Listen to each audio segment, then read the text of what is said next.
Bonjour tout le monde, bonsoir. Vous pouvez poser vos questions.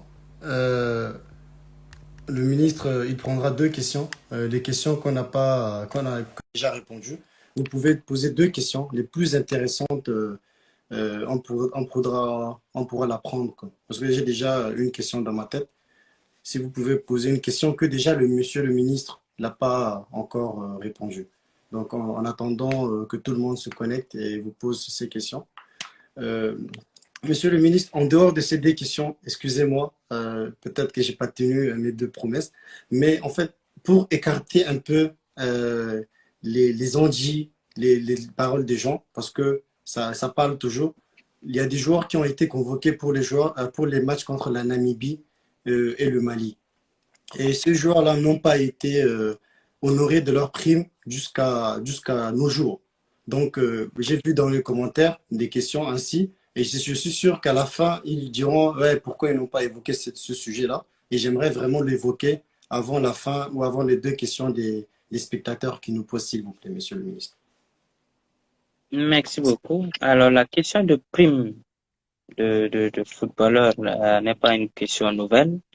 J'ai pas compris pourquoi est-ce qu'elle prend une ampleur particulière. C'est juste parce que le ministère a retiré la délégation de pouvoir, et donc il faut amplifier pour pouvoir se donner soi-même raison, ou bien se satisfaire dans sa capacité d'être aigri face à certaines situations.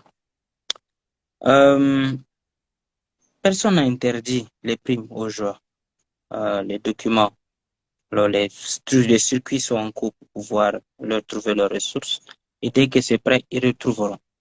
Ce n'est pas dans la poche du ministre. J'ai même entendu des choses qui m'ont fait beaucoup rire. Euh, Vous savez, le jour du décès du maréchal, j'étais assez affecté. J'ai passé la quasi-totalité de ma matinée à la présidence de la République. J'ai entendu dire que je fuyais, que je traversais vers Koussiri, alors que je ne sais pas à quel moment. Euh, J'étais à la présidence. Et de la présidence, c'est quelqu'un du quartier qui m'appelle que on est en train de vouloir agresser chez moi. Là où il y a ma femme, il y a petites sœurs, qu'on était en train d'agresser. J'ai un militaire à la maison qui pouvait ouvrir le feu sur eux pour se protéger, mais il n'a pas fait cela. Alors, je file, j'arrive, on me dit ce sont les joueurs. À ma grande surprise, je dis, mais qu'est-ce qui ne va pas? C'est après que je remonte un peu toute la scène et on me dit, oh, question de prime, et ainsi de suite. Le prime, c'est pas le ministre qui le donne, c'est le ministère qui le donne.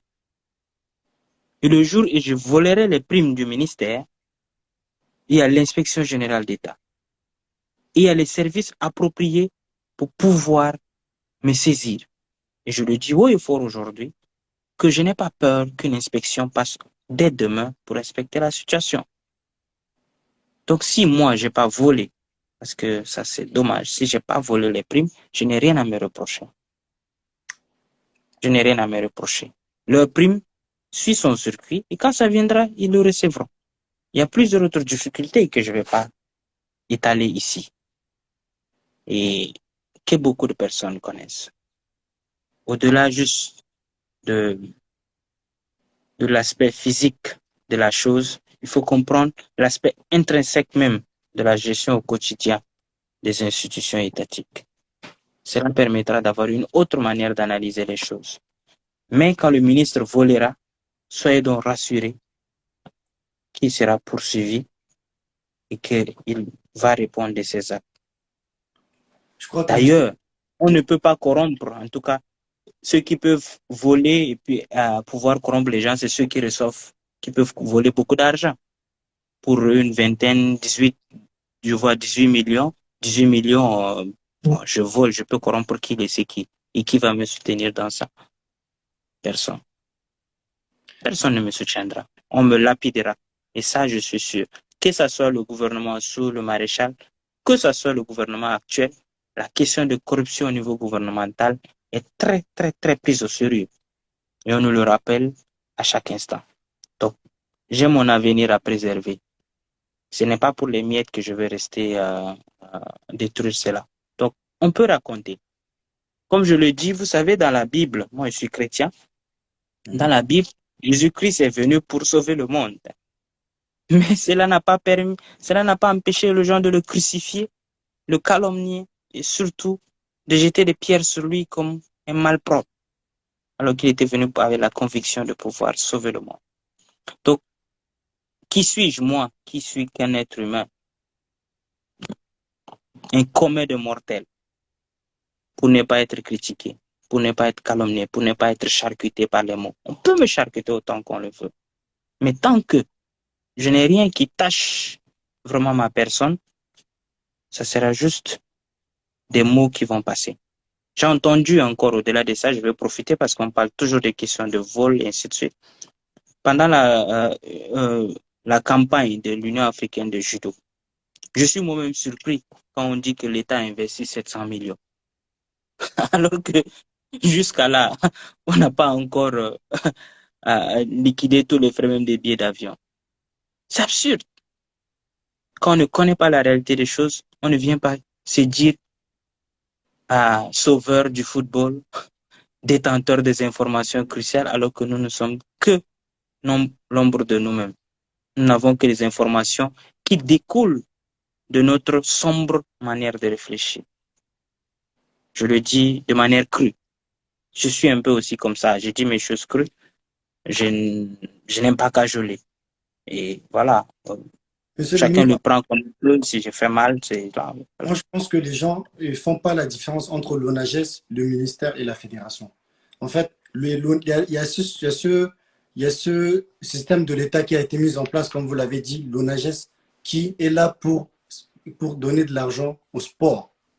Donc, il faudra que, je voudrais aussi, vous-même, si vous pouvez nous expliquer un peu le fonctionnement, le circuit de ces trois institutions-là, non, une association, ces deux institutions-là qui travaillent en collaboration ensemble. Parce que les gens, ils pensent que l'argent de l'ONAGES est aussi dans le compte de la fédération, des trucs comme ça. Et même moi, personnellement, je suis perdu dans cette affaire-là. Alors, la fédération émet une demande. Voilà, on a tel match, ainsi de suite. Comme elle a déçu la délégation du pouvoir, l'État donc a obligation de subventionner, de financer les activités. Donc, soumet une demande qui est analysée, après transmise à ONAGES, qui est l'organe dédié au financement du développement du sport. Financement du développement du sport, pas le financement des voyages des sportifs. Euh, et j'ai répondu à cette question au début parce que euh, tout le monde le sait. On a hérité d'une institution qui a ses difficultés. Et nous devons faire avec, assumer cela et essayer de résoudre les problèmes. Et c'est ce à quoi on s'attelle, résoudre les problèmes liés à cet héritage peu orthodoxe qu'on a trouvé. Et voilà, on ne va pas tout le temps s'exposer, se plaindre, ainsi de suite, mais il faudrait donc que l'ONAGES arrive à jouer pleinement son rôle. Et nous sommes en train de travailler pour que ça puisse jouer. Donc, voilà un peu le circuit, hein, de manière l'autre, dans la fédération soumet une demande, le ministère essaye donc de, de faire valider et puis envoyer. Donc, D'accord, après, monsieur. les ressources viennent à la fédération pour que la fédération donne, exécute donc le projet pour lequel ils ont reçu. Le NAGES n'exécute pas directement. C'est la fédération qui reçoit. S'il y a un match, s'il y a un casernement, la fédération reçoit et puis elle exécute. Donc, c'est ça. Bon, monsieur le ministre, pour ne pas vous fatiguer, on prendra les deux questions et après, on vous laissera. En fait, il y a une question qui est passée en tant que ministre de la Jeunesse. On vous demande, il y a des marques tchadiennes il y a des marques sportives tchadiennes, par exemple, le maillot, les maillots, les marques de vêtements avec Tchado, des trucs comme ça. Est-ce que vous avez eu des collaborations avec ces marques-là ou est-ce que vous avez, à travers cette marque, et vous voulez aider là aussi la jeunesse? Et aussi une question que j'ai lue dans notre live passé qui parle de notre association, qu'on est une association de jeunes qui œuvre pour le développement du football. Quels sont les moyens, quels sont les moyens mis en place pour aider ces genres d'associations ou ces genres d'entreprises comme la marque tchadienne de vêtements sportifs El Tchad, par exemple? En tout cas, de tout cœur, la marque El Chado, c'est d'un jeune que j'apprécie beaucoup, que je connais avant d'être ministre, d'ailleurs, euh, que je connais ses compétences, son engagement dans le milieu de développement du secteur privé. Euh, donc, c'est tout à l'honneur de la jeunesse tchadienne de savoir que ceci existe. Euh, pour arriver donc à la signature des conventions avec de telles marques, il faut avoir la structure de base qui est à même de pouvoir utiliser cette marque-là. Nous avions délégué le pouvoir à la fédération. Donc, c'est à la fédération d'établir une convention avec ces marques-là pour le développement. Et le ministère peut être associé dans la validation. Mais ce n'est pas compris de cette manière au niveau de la fédération et d'ailleurs qui est suspendu. Donc, naturellement, il faut réfléchir sur le mécanisme. Donc, c'est concentré actuellement sur cette réforme-là. Mais ça m'aurait plu que si tout était bien en ce moment, voir, pouvoir promouvoir la marque tchadienne que je porte d'ailleurs. Je pense que c'est j'ai deux types j'ai deux marques que je porte et sont tous des marques par les jeunes tchadiens. Je ne porte pas le maillot de fait pour l'équipe nationale, fait par la fédération, même si on m'a offert. Après, je ne la porte pas. Je porte ces maillots qui ne sont pas de la fédération pour, au moins, je me reconnais à la compétence de cette jeunesse, mais je ne me reconnais pas à la compétence de, des maillots achetés d'ailleurs et qui ont souvent double marque même. Donc, voilà. Donc, j'apprécie beaucoup ces marques-là. Et bien évidemment, puisqu'on en parle, je prendrai le temps de trouver un rendez-vous avec lui. Je le connais moi-même personnellement. Donc, je vais essayer d'échanger sur comment est-ce que, en cette période, on peut collaborer dans le domaine du sport. Donc, Oui. ça, Monsieur, c'est une très bonne question. en Pour parlant, l'association, pardon? et pour l'association, vous avez aussi posé la question concernant comment est-ce qu'on appuie les associations. C'est de Oui, manière spontanée. ah, j'ai failli Alors, oublier. s'il y a une demande qui est établie, nous analysons. Mais en tant que gouvernement, nous nous assurons que cette association est légalement reconnue. Bien sûr. Et voilà, si elle est légalement reconnue, elle a le droit de travailler également.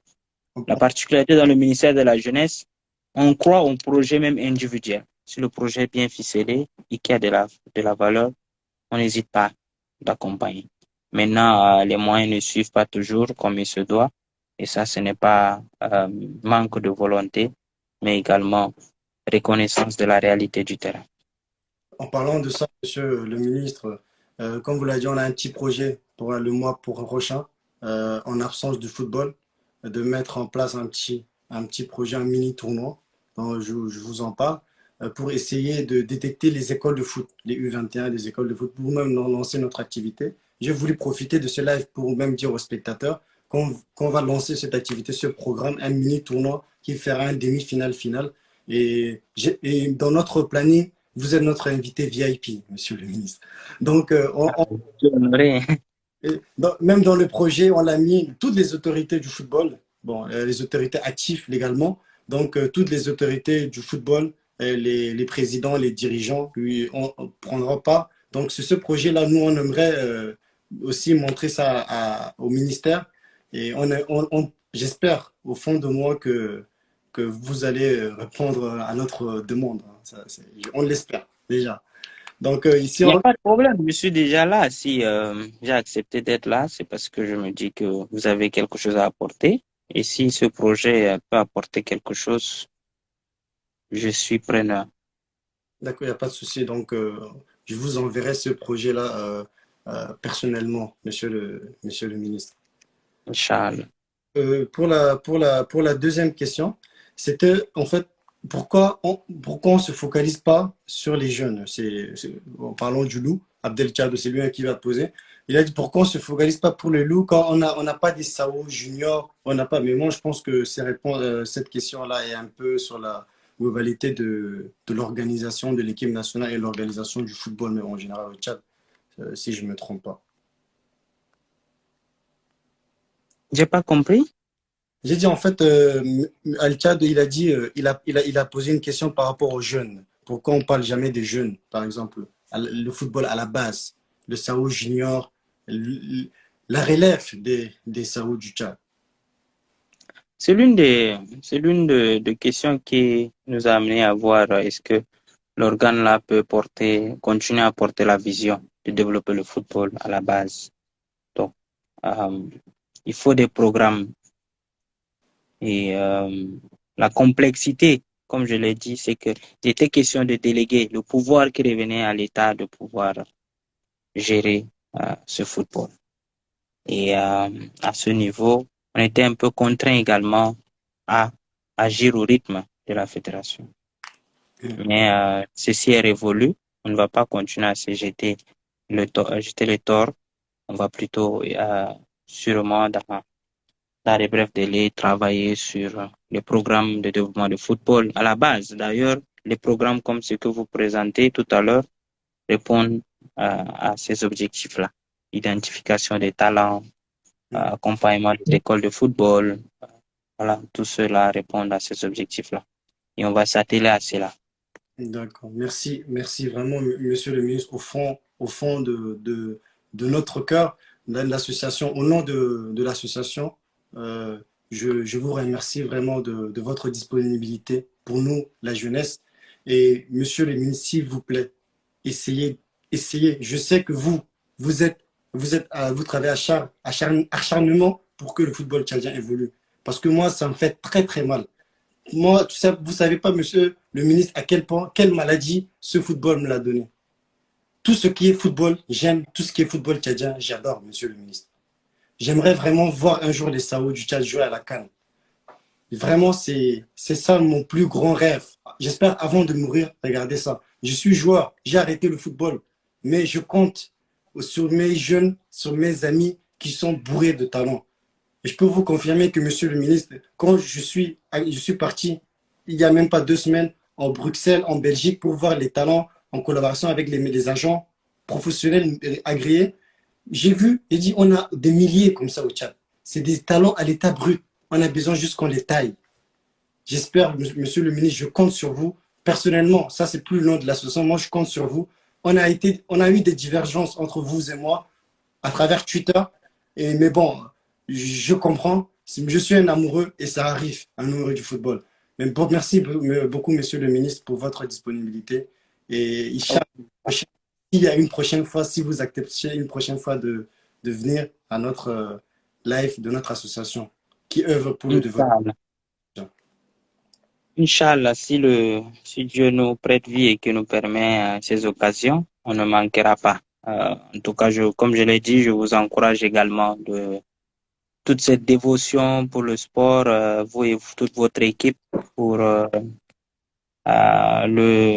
l'engagement à pouvoir apporter votre pierre à la construction de l'édifice qui est le football aujourd'hui. Et nous espérons qu'au bout de cet engagement, il puisse avoir des résultats. Chacun a son rôle à jouer. C'est ce que moi je me dis, fervent activiste du développement. Je me dis qu'il n'est pas juste question de se plaindre pour arriver à un objectif. Il est une question de proposer pour arriver à un objectif. Proposez votre projet, proposez votre stratégie, on est ouvert à cela. Notre Vous projet, pouvez le le ministre, oui, l'enverrai oui, des projets. à la fin de ce Zoom, de ce live, je vous enverrai. Et même, c'est déjà même écrit à l'attention de monsieur le ministre. Tout est déjà prêt. Il n'y a pas de problème. On recevra. Continuez à croire à vos rêves. J'ai raconté tout à l'heure que j'ai vu la vidéo.